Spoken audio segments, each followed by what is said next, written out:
I used to believe family was sacred. Then my son David forgot to press the end button after our weekly call and I heard the truth. Did she fall for it? My granddaughter Iris's voice, clear as day. Hook, line and sinker, David replied, voice hardened with contempt. God, I'm tired of pretending to care about her stupid garden club. Once we get her to sign over the house, my grandson Tyler chimed in, we can dump her somewhere affordable. Then my son, my only child, laughed. Mom's too stupid to see what's really going on. I sat frozen at my kitchen table, teacup halfway to my lips, as 5 years of suspicious patterns suddenly crystallized into perfect, terrible clarity. That night I blocked their numbers. Next morning I canceled their credit cards. By week's end I'd contacted my attorney. When they arrived at my door, panic-stricken and demanding explanations, I didn't answer. Family isn't about blood. At 78, I'm finally living for myself, painting my sunrise-lit apartment in colors of my own choosing. Before we continue, subscribe for more stories that speak to the silent strength in all of us. Leave a comment telling us where you're watching from. Have you ever discovered someone's true feelings when they thought you weren't listening? Share your story in the comments below. How did you respond to unexpected betrayal? I remember the day everything changed like it was yesterday. I was sitting at my kitchen table sipping chamomile tea when my phone rang. It was my son David calling for our weekly check-in. At 78, I'd grown used to these perfunctory calls. They weren't warm exactly, but they were regular. A connection to the family I rarely saw anymore. Hello, David, I answered, trying to keep the eagerness from my voice. Hey, Mom, he replied, his voice distracted as always. How are you feeling today? We chatted about nothing really. The weather, my garden club, his children's latest achievements. It was pleasant enough, surface-level conversation that we'd perfected over the years. I told him about the new roses I'd planted, how Mrs. Abernathy from 2 doors down had complimented my front yard. He made appropriate noises of interest, though I could hear him typing on his computer in the background. And how are the paintings coming along? He asked, a question he always remembered to include, though he hadn't actually seen any of my watercolors in over a year. Oh, just lovely, I said. I'm working on a series of landscapes from the park. The art teacher says I have a good eye for composition. That's great, Mom. Really great. The silence that followed felt heavy, expectant. I filled it as I always did with questions about his work, about Natalie, about the grandchildren. He answered each with increasing brevity. My life had become so quiet since Hector passed. The ticking of the grandfather clock in the hallway seemed to grow louder with each passing year. I'd taken to leaving the television on just for background noise, though I rarely watched it. The garden club meetings on Tuesdays and my watercolor class on Thursdays were the highlights of my week, bright spots of human connection in the stretching emptiness of my days. My small rancher was tidy and comfortable, but sometimes in the evenings I'd find myself wandering from room to room, touching Hector's things. His reading glasses still on the nightstand, his favorite sweater I couldn't bear to give away. The silence would press in and I'd put on one of our old records, dancing alone in the living room to the songs we used to sway to together. Mom? Are you still there? David's voice pulled me back to the present. Yes, sorry dear. Just thinking about what to make for dinner. You're eating properly, right? Not just tea and toast. Of course, I lied. Sometimes it hardly seemed worth the effort to cook for one. Good. Well, I should get going. Conference call in 5 minutes. Of course, dear. Same time next week. Sure thing, Mom. Take care of yourself. The call ended and I sat there holding the phone for a long moment afterward, as if some warmth might still emanate from it, some connection to my only child. I sighed and returned to my tea, now lukewarm. Outside, the afternoon light was fading, casting long shadows across my small garden. Another day nearly done. I hadn't always been this lonely. There was a time when this house, well, not this house but our home, had been filled with laughter and noise. Sunday dinners with David, Natalie, and the grandchildren had been chaotic affairs, with Hector at the grill and everyone talking over each other. Iris had been such a sweet child, always bringing me dandelions from the yard, and Tyler had followed his grandfather around like a devoted puppy, learning how to use tools and fix things. But that was before the cancer took Hector. Before the silence descended.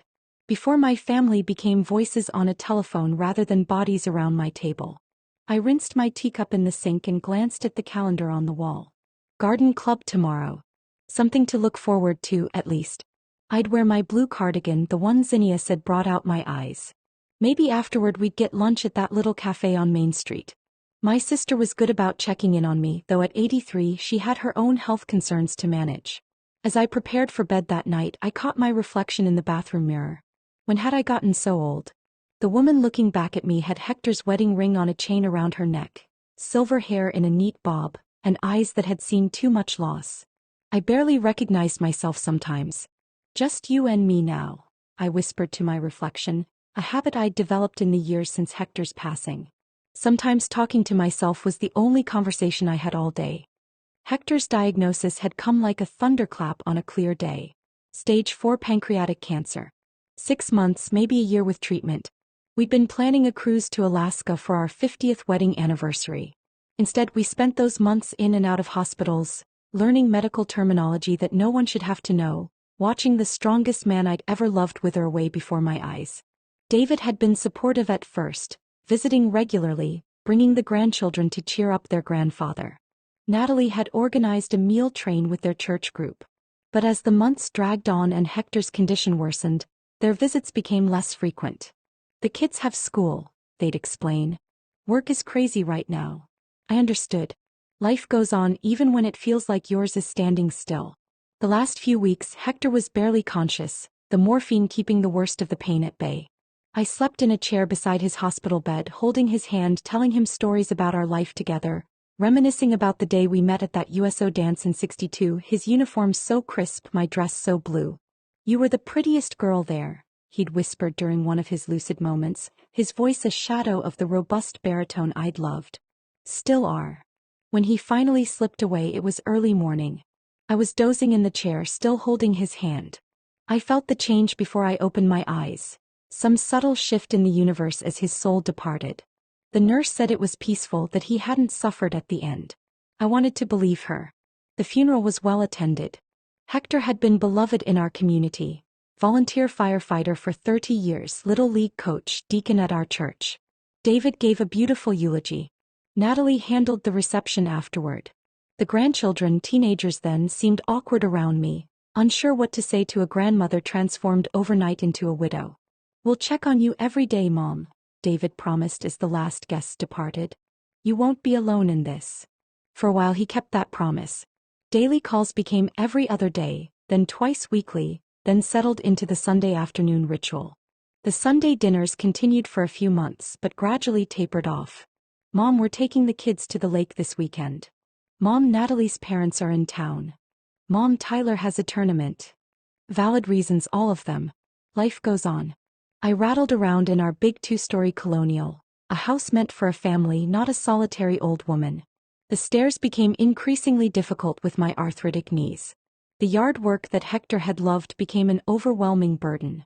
The property taxes were eating into my fixed income. When David suggested I consider downsizing, it made practical sense. You don't need all this space, Mom, he said, gesturing around the living room where his childhood photos still adorned the walls. And the equity you've built up would give you a nice nest egg for retirement. The real estate market was strong that year. The house sold within a week, well above asking price. I found a charming single-story rancher in a quiet neighborhood, with a manageable garden and no stairs to navigate. David helped with the move, organizing which furniture to keep, which to sell, which to donate. What are you planning to do with the proceeds from the house? He asked as we sorted through Hector's tools in the garage. You should talk to a financial advisor. Make sure it's working for you. I hadn't really thought about it, I admitted. Put it in savings, I suppose. David frowned. That's not very strategic, Mom. Interest rates are terrible right now. You should consider some investments, maybe a reverse mortgage on the new place to free up more capital. I was touched by his concern for my financial well-being. I'll think about it, I promised. The move was exhausting but liberating in its way. Downsizing meant confronting a lifetime of accumulated possessions, deciding what was truly important to keep. I found myself crying over the strangest things: Hector's collection of matchbooks from restaurants we'd visited, the children's height marks on the kitchen doorframe that couldn't be transported, the rose bushes he'd tended so carefully that had to be left behind. But my new home, though smaller, had its charms. A bay window perfect for my reading chair. A kitchen with updated appliances that made cooking for one slightly less depressing. A garden shed that I converted into a studio for my painting. I settled into a new routine, a new chapter of life I'd never planned for but had to embrace nonetheless. David seemed relieved once I was settled. "This is much more manageable for you, Mom," he said, surveying the compact living space. "And if you ever need help, we're just a phone call away." I believed him then. I had no reason not to. The first hint that something might be amiss came about 6 months after I'd moved into the rancher. David called on a Tuesday instead of our usual Sunday. "Mom, I've been thinking," he began without preamble. "Have you updated your will since Dad passed?" The question caught me off guard. "No, I haven't gotten around to it." "Why do you ask?" "It's just good practice," he said smoothly. "Making sure everything's in order. I have a friend who's an attorney who specializes in elder law. He could help you streamline everything, make sure your wishes are clear." "Elder law?" I repeated, somewhat taken aback by the term. "I'm not elderly, David. I'm just experienced." He laughed, but it sounded forced. "Of course, Mom. But it's still smart to have everything in order. I could set up an appointment if you'd like." I demurred, saying I'd think about it. The conversation left me vaguely unsettled, though I couldn't quite put my finger on why. A week later, Natalie called, something she rarely did. "Just checking in on my favorite mother-in-law," she said brightly. "David mentioned you might be feeling a bit under the weather." "Did he?" I was perfectly fine, hadn't mentioned any health concerns during our last call. "Oh, maybe I misunderstood. How are you feeling? Taking all your medications properly? Eating well?" The questions continued, probing into my daily routine, my health, my finances in a roundabout way. By the end of the call, I felt like I'd been interviewed rather than engaged in a conversation with family. Then the grandchildren started appearing. Iris, now 22, showed up unannounced one afternoon, all smiles and flattery. "Grandma, you look amazing. I love what you've done with your hair." We had tea in the garden, catching up on her life. She dropped out of community college, was between jobs, as she put it, trying to find herself. As she was leaving, she hesitated at the door. "Grandma, I hate to ask, but I'm in a bit of a tight spot financially. Just until I get back on my feet. Could you maybe help me out? $5,000 would cover my rent and expenses for a few months while I job hunt." $5,000 was a significant sum, but she was my granddaughter, and she looked so much like David had at that age, with Hector's eyes and my stubborn chin. I wrote the check, feeling a warm glow of being needed, being useful to my family. 2 weeks later, I saw her in town, shopping bags from expensive boutiques hanging from her arms, a new hairstyle that must have cost hundreds. She didn't see me watching from across the street. Tyler was next, arriving with a business proposal rather than a direct request. At 25, he had his father's confidence and charm. "It's a tech startup, Grandma," he explained, showing me glossy printouts with graphs and projections. "We're developing an app that's going to revolutionize how people shop for groceries. The potential return on investment is huge." "That sounds very impressive," I said, though I understood little of the technical jargon he used. "But I don't know anything about investing in startups." "That's why you have me," he said, patting my hand. "I wouldn't steer my favorite grandma wrong. 10,000 gets you in at the ground floor. You could double your money within a year." Again, I wrote the check, telling myself it was an investment in my grandson's future as much as my own. 6 months later, when I casually asked David how Tyler's business was doing, he looked momentarily confused. "Oh, that. It didn't work out. These things happen in the startup world. High risk, high reward." The next time I saw Tyler, he was driving a new sports car. Around this time, I met Milos at a community center dance for seniors. He asked me to dance to a Frank Sinatra song, and his old world charm was immediately captivating. He was 75, a retired engineer who'd emigrated from Serbia in his 30s. His accent was still thick, his eyebrows bushier than seemed possible, and his laugh was infectious. "You dance like a much younger woman," he told me as we swayed to the music. "Like a spring breeze." No one had flirted with me in years. I felt a blush creep up my neck, felt young again in a way I hadn't since Hector's diagnosis. Milos asked for my number and I gave it without hesitation. Our first date was to a matinee at the old theater downtown, followed by coffee at a cafe where he knew the owner, another Serbian expatriate who treated us to homemade pastries. Milos told me about his late wife, about his children who lived on the West Coast, about his life in Belgrade before coming to America. I told him about Hector, about my painting, about my garden. We discovered a shared love of classical music and historical documentaries. He became a regular fixture in my life. Museum visits on Wednesdays, dinner at his condo or my house on Saturdays, occasional day trips to coastal towns I'd never explored despite living so close. For the first time since Hector died, I felt truly alive again, seen for who I was rather than defined by my widowhood. When I mentioned Milos to David during one of our calls, his reaction was immediate and concerning. "Mom, you barely know this guy. How much have you told him about your finances?" "Nothing," I said, taken aback. "Why would I? We talk about art and music and travel, not money." "You need to be careful," David insisted. "There are a lot of scammers out there who target seniors. Lonely widows with savings are prime targets."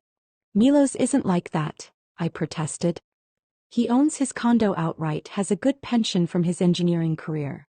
He's not interested in my money." But David's warning planted a seed of doubt that I couldn't quite shake. The next time Milos and I had dinner, I found myself watching for signs of deception, for hints that his interest in me might be financially motivated. There were none, but the doubt remained, a small shadow on my happiness. Meanwhile, my sister Zinnia had been observing the increasing involvement of my family in my life with growing concern. "They never visited this much when Hector was alive," she remarked during one of our weekly lunches. "Now suddenly they're all so interested in your well-being?"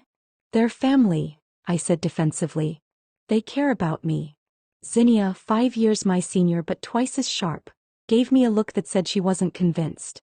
"Just be careful, Viv. Not everyone has your best interests at heart, even family."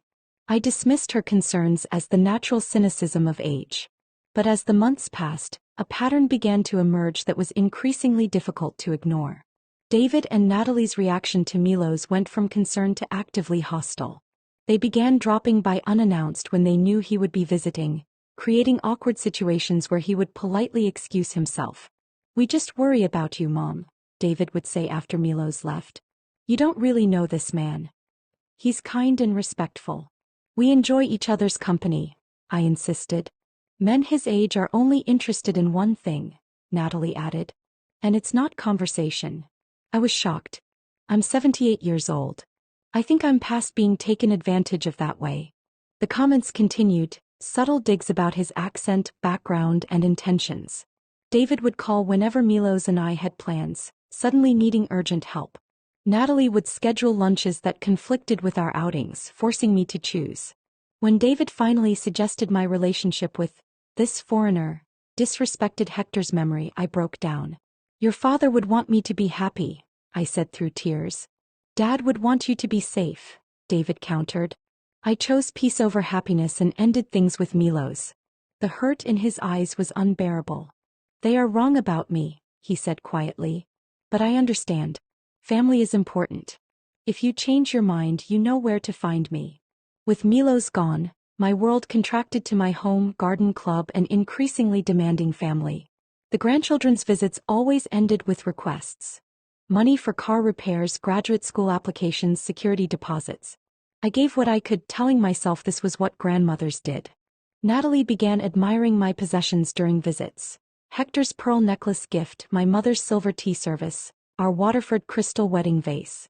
"This would look perfect in our dining room," she would say, holding each treasure. Bit by bit, my precious possessions migrated to their home. I rationalized it. They would inherit these things eventually. David's hints about financial difficulties became more direct. "Tyler's tuition is stretching us thin. The house needs a new roof." I began writing checks for their expenses, each time receiving less gratitude and facing more expectation. Zinnia watched with alarm. "Viv, they're bleeding you dry," she said bluntly. "When was the last time they visited without asking for something?" "They're family," I repeated like a mantra. "Family helps each other." "Family doesn't take advantage," she countered. "Hector would be furious." I changed the subject, but in quiet moments alone in my increasingly bare house, I wondered if she might be right. The months following my breakup with Milos were intensely lonely. I threw myself into painting, spending hours in my garden shed studio expressing emotions I couldn't voice. David's calls increased, always ending with financial matters. Maybe we should consolidate your accounts, Mom. Natalie and I could help manage things. I began feeling I was disappointing them by maintaining independence. Natalie started monitoring my medication, suggesting I needed help remembering pills or perhaps someone to check on you daily. I'm perfectly capable of taking my own medications, I insisted. There's no shame in accepting assistance at your age, she replied in a patronizing tone. The grandchildren's visits followed a pattern. Iris would compliment my baking while explaining her latest crisis. I hate to ask, Grandma, but I'm short on rent this month. Tyler would help with house repairs, then mention car trouble or credit card debt. Each time I wrote a check, feeling momentarily needed. But my savings dwindled while their circumstances improved. Kitchen renovations, new cars, European vacations. Tyler posted photos from Cancun. Iris arrived with designer handbags. I cut back on luxuries. Lunches with Zinnia became monthly. I canceled my Symphony subscription, started shopping at discount stores. Zinnia grew more direct with her warnings. They show up with empty hands and leave with full pockets. They're going through a rough patch, I defended weakly. Have they ever paid you back for anything? She challenged. The truth was, repayment had never been discussed. Money flowed one way, never to return. I began noticing the pattern. My family always arrived empty-handed yet never left without something. The internal conflict became unbearable. Maternal instinct to provide warring with awareness of exploitation.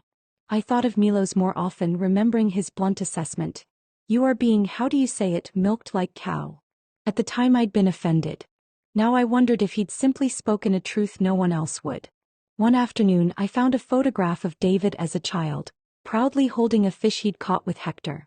His smile was genuine, his eyes bright with love.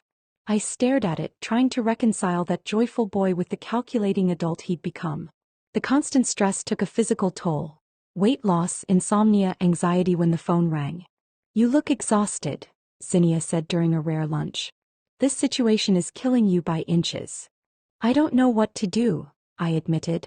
They're my only family besides you. That doesn't give them the right to bleed you dry. Hector would never have allowed this. Hector isn't here, I said. And I'm not as strong as he was. Nonsense. You're every bit as strong. You just need to remember it. Something shifted inside me. If they were using me, the fault wasn't mine. I hadn't failed as a mother. I was being exploited by people who valued money over family bonds. I began saying no to financial requests. I'm afraid I can't help with that right now. The reactions were telling. Confusion, then irritation, then anger.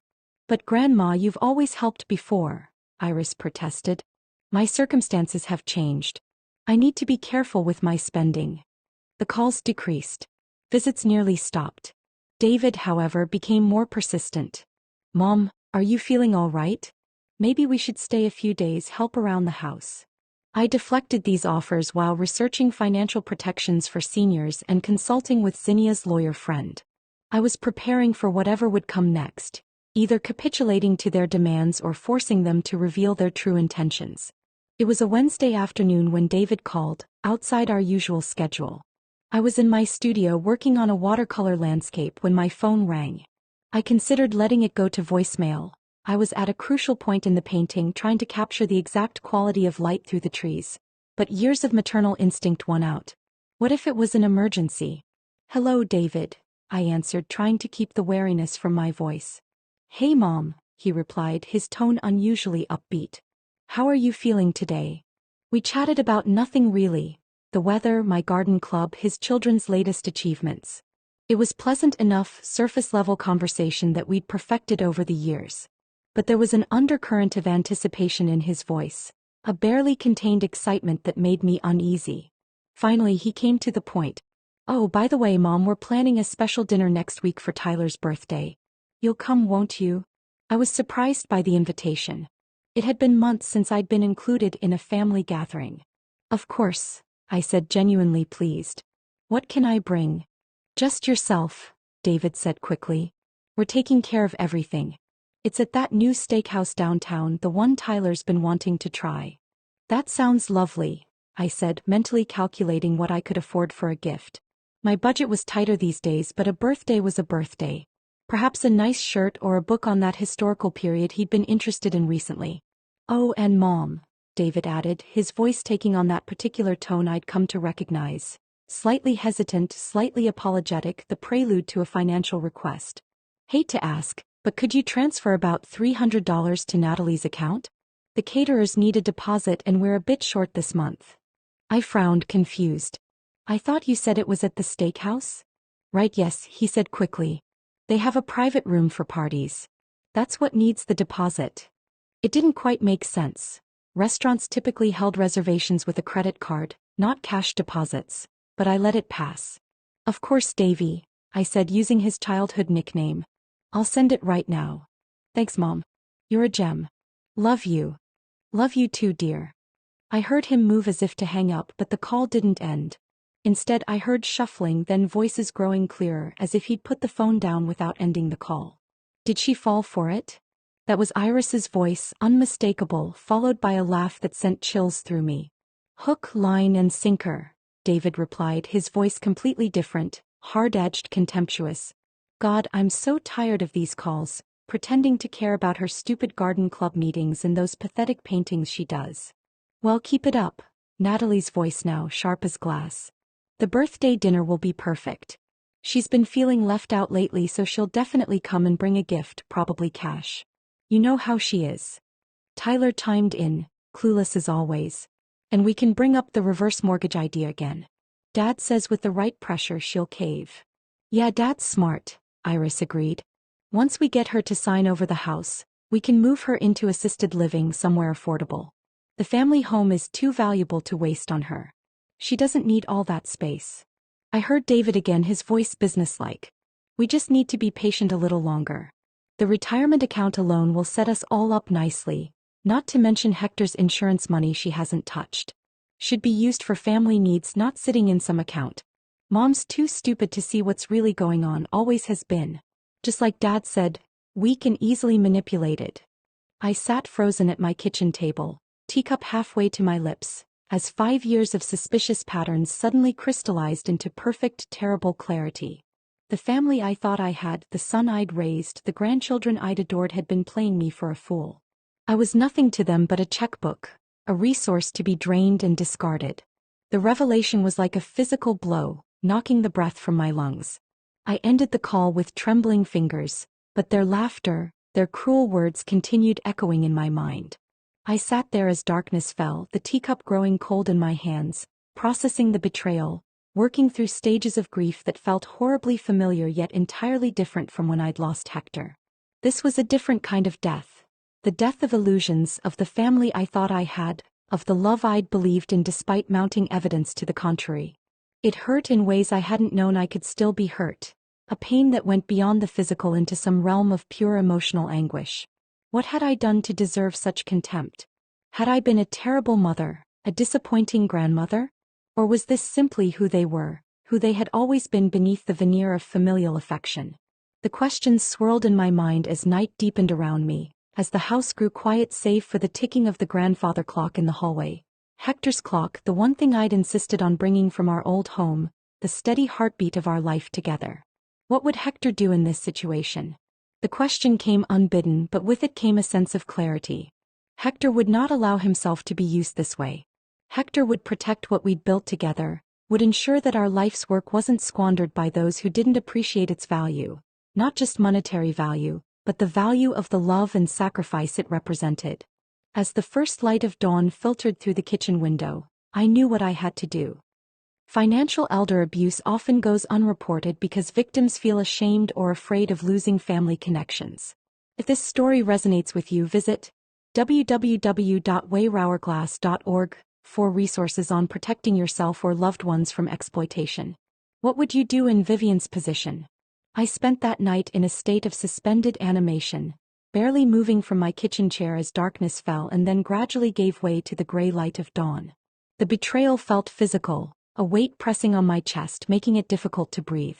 I compared this grief to losing Hector and found it both similar and profoundly different. When Hector died, I lost someone who loved me unconditionally. This was losing people I thought loved me, only to discover it had been conditional all along. Conditional on what I could provide, what I could give, what I was worth to them in dollars and cents. The internal struggle was agonizing. These were not strangers who had deceived me. This was my son, my grandchildren, my daughter-in-law, the people I had loved, nurtured, sacrificed for. How could I reconcile the David who had sat by my hospital bed after my hip surgery, holding my hand and reading to me for hours, with the David who had called me stupid and weak behind my back?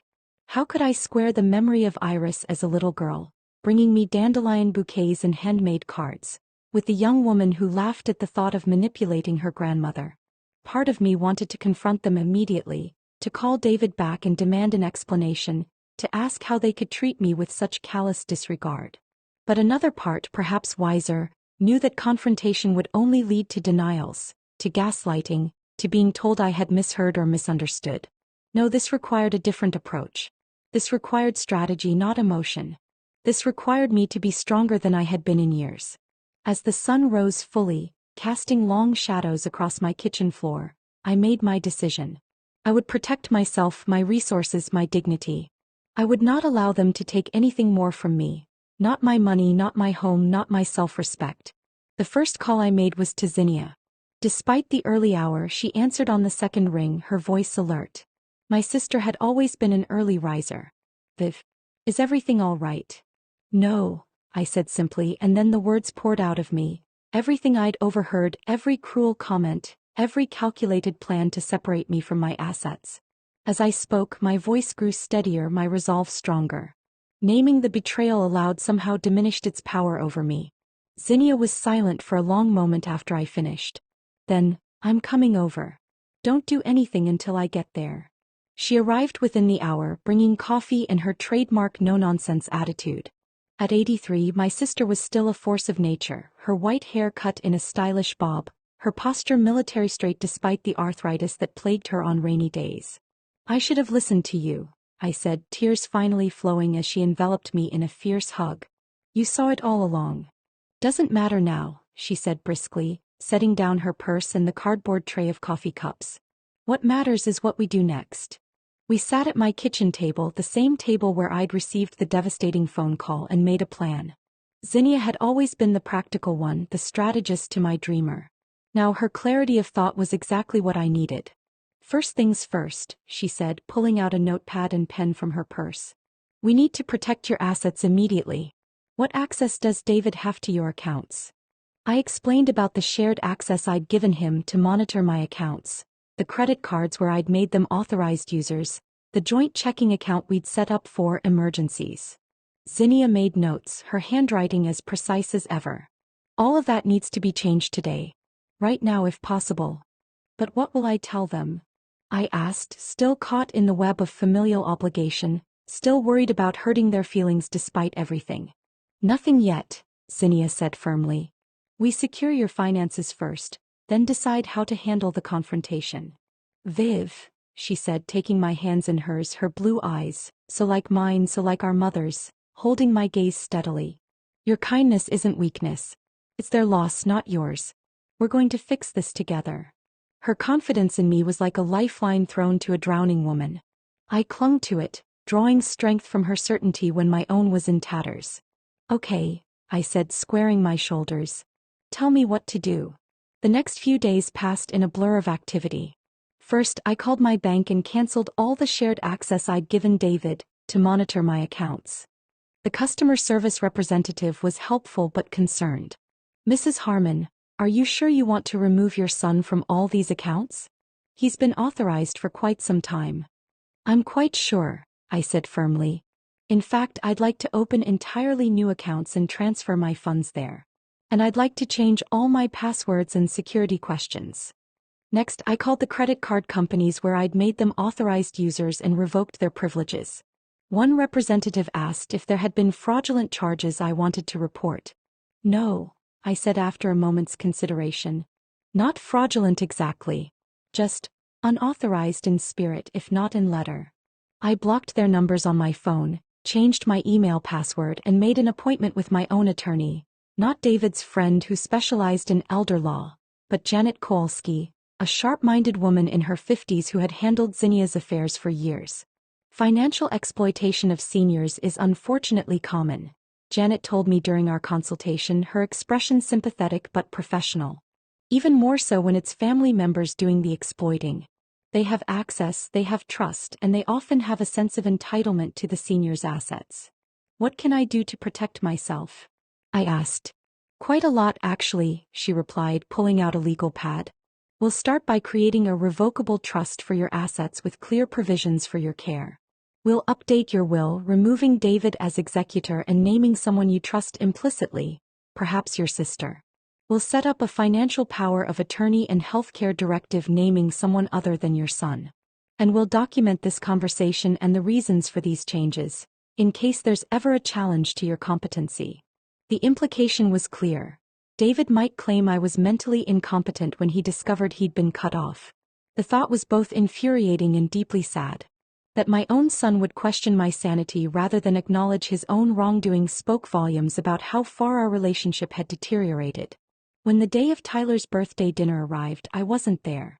I sent no gift, no card, no explanation for my absence. Instead, I was touring retirement communities with Zinnia. Not the affordable assisted living facility David had mentioned, but vibrant, active communities where I could have my independence and security. This one has an art studio for residents, the tour guide at Oakwood Village mentioned, showing us a bright, airy space with easels and a wall of completed paintings. Several professional artists live here and they offer classes for all skill levels. I felt a spark of interest, the first positive emotion I'd experienced since the devastating phone call. Do they have exhibitions? Gallery showings? Twice a year, the guide confirmed.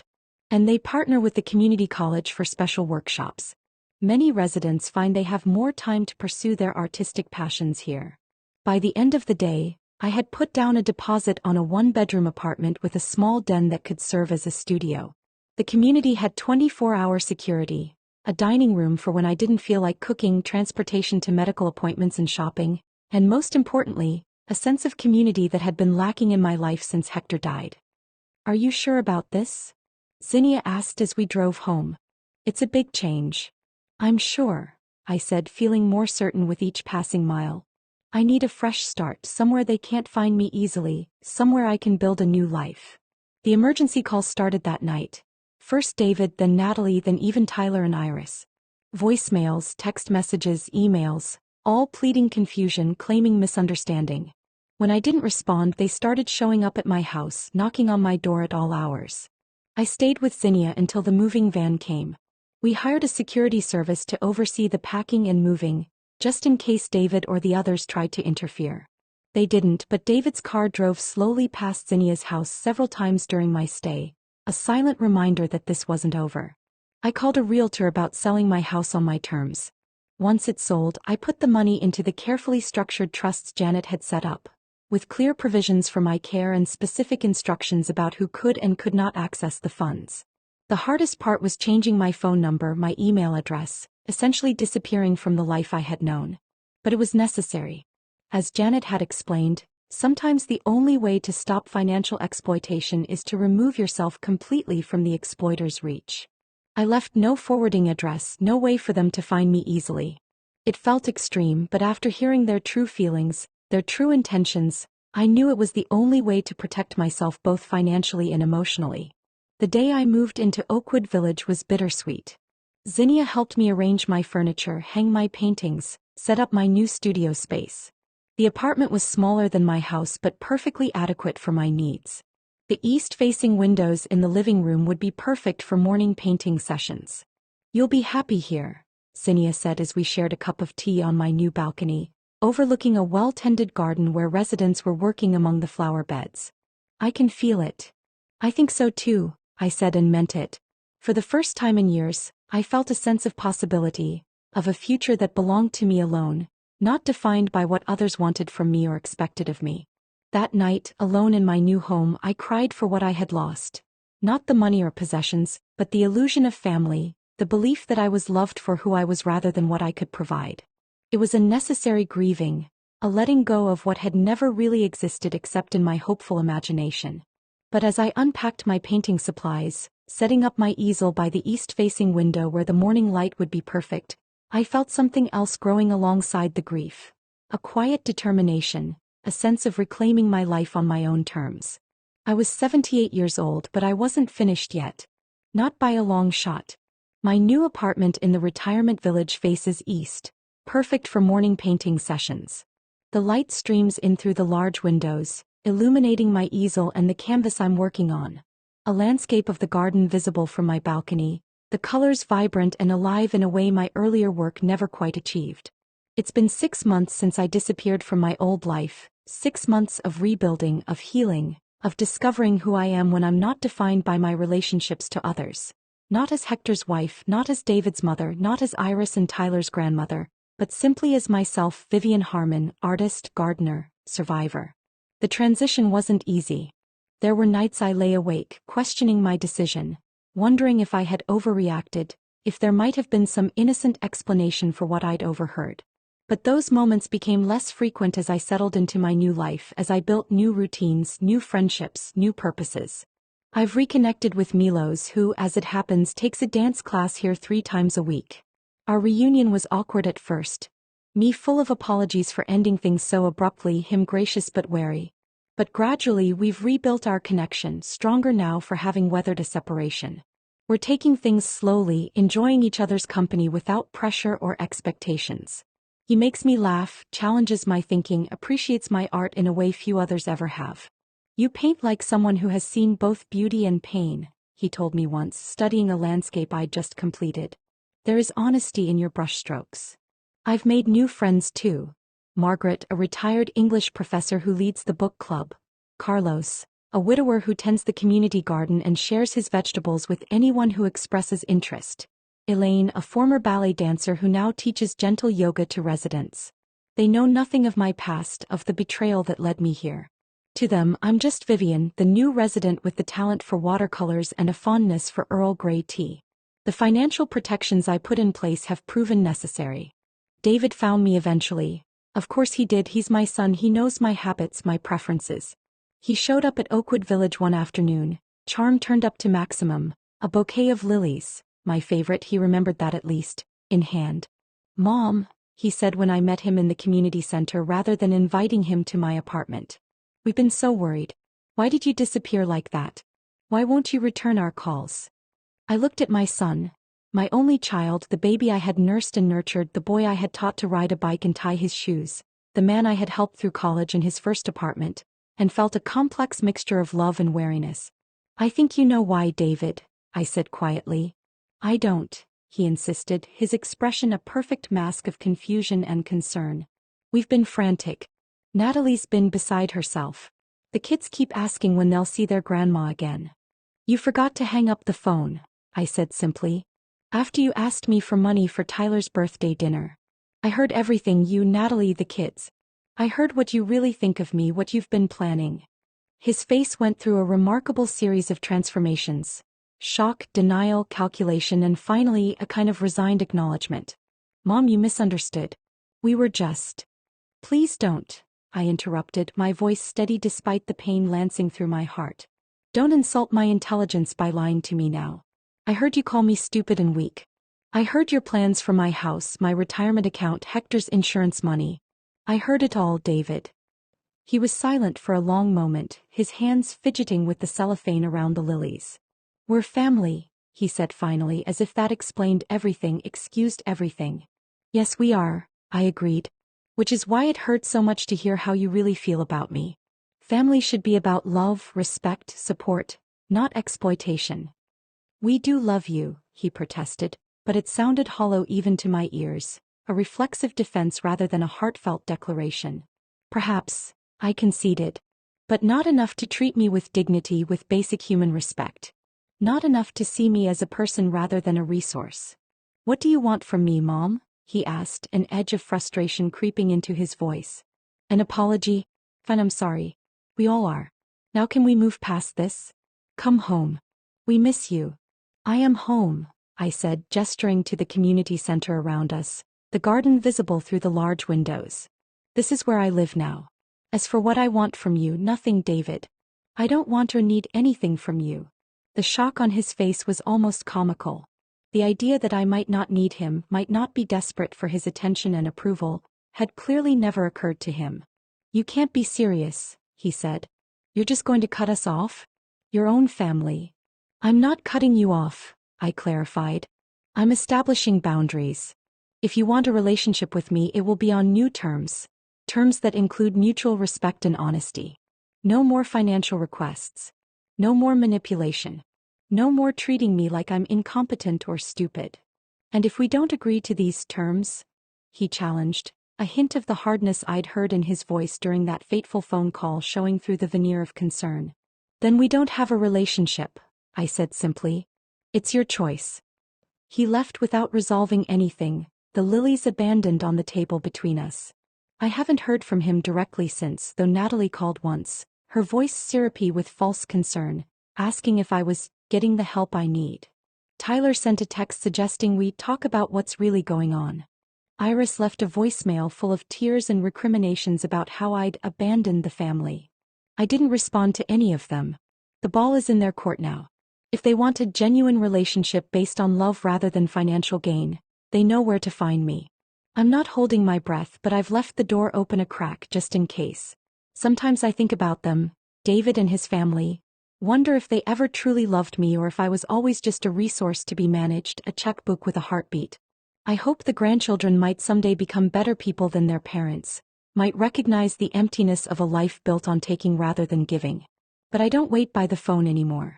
Instead, I focus on the life I'm building here.